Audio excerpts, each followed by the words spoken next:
wabarakatuh. Hello, welcome back to my English channel with me, Miss Rini Aprianti. Today we are going to discuss about biography. To make you have better understanding, let's check it out. Look at this picture. Do you know this man? Yes, the first picture is Mr. Soekarno, the second one is Mr. Soeharto, the third one is Mr. B.J. Habibie, and the last is Mr. Gus Dur. Ya, bapak-bapak ini semua merupakan orang-orang penting ya yang pernah menjabat sebagai presiden di Indonesia. Do you know where or when they were born? Do you know when they passed away? Have you heard about their struggle? What is your impression about them? Now, all of these questions we can find the answers in biography. Semua pertanyaan yang saya paparkan ini bisa kalian temukan jawabannya di dalam biografi. So, what is biography? Biography involves more than just the basic facts like education, work, relationship, and death. It portrays a person's experience of these life events. It includes an analysis of the subject's personality, and the text is a detailed description or recount of a person's life and written by someone else. It is non-fiction text.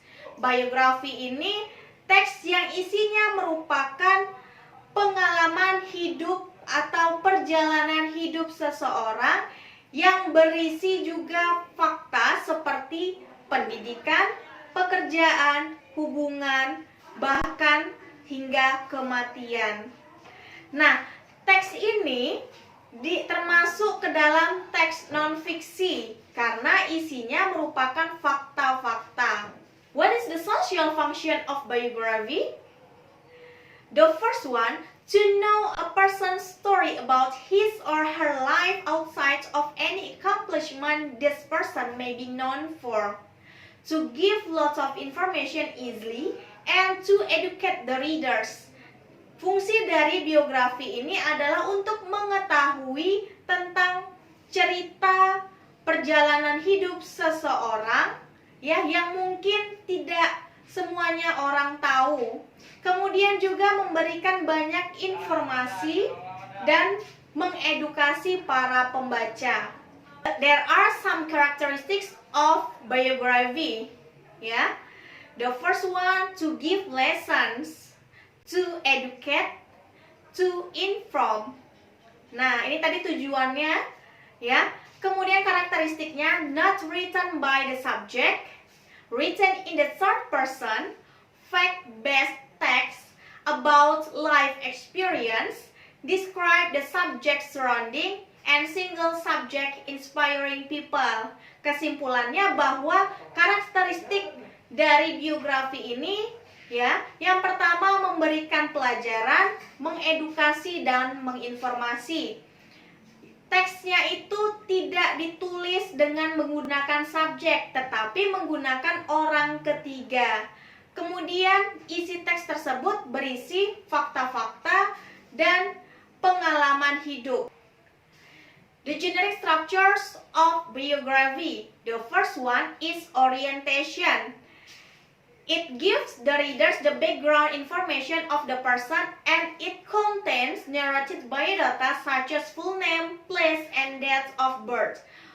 Orientation ini biasanya terletak di paragraf pertama yang isinya adalah informasi latar belakang seseorang tersebut yang isinya nama lengkap, tempat tanggal lahir, tempat tinggal, ya.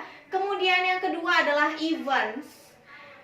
It presents in chronological order part of the events or events experienced by the characters. It gives an explanation of good story in the form of problem solving, career process, and various events that have been experienced by the character. Nah, event ini ya isinya itu berbentuk chronological order, urutan-urutan peristiwa. Yang urutan-urutan peristiwa itu merupakan bagian-bagian perjalanan hidup atau karir dan pengalamannya. Ya.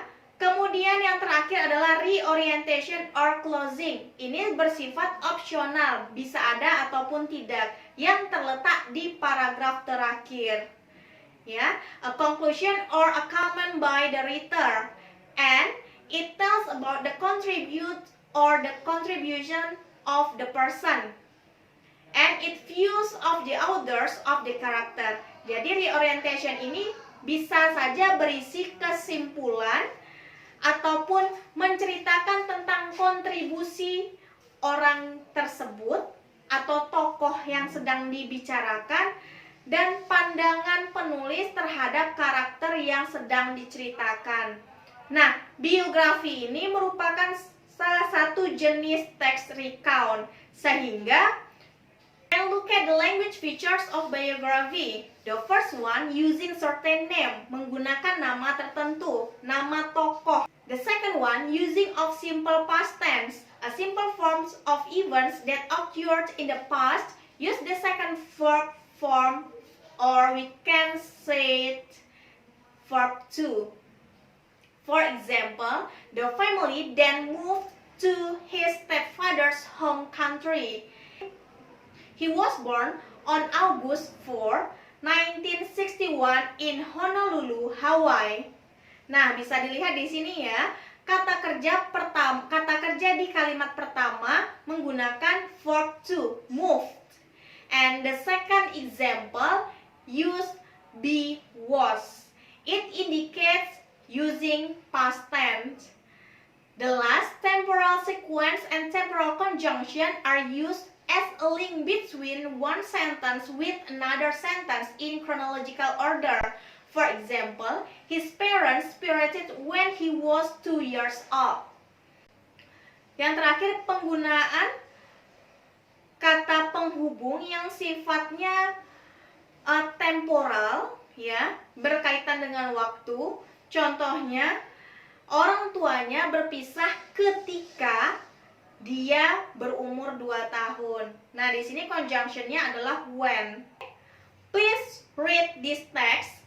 The text is about biography about B.J. Habibie.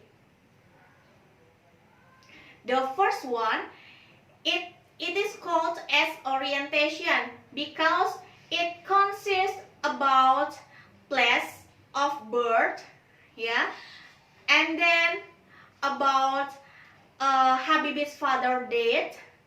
And second example, and then second paragraph and third paragraph is called as event. And third, fourth paragraph it called as events. Nah, jadi eventsnya ya terletak di paragraf 2, 3, 4, 5. Nah, yang terakhir disebut sebagai conclusion atau kesimpulan, atau bisa juga disebut dengan reiteration.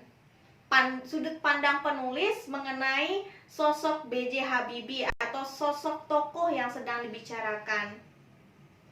I think that's all for today. Thank you for watching. Wassalamualaikum warahmatullahi wabarakatuh. Bye bye. Have a nice day.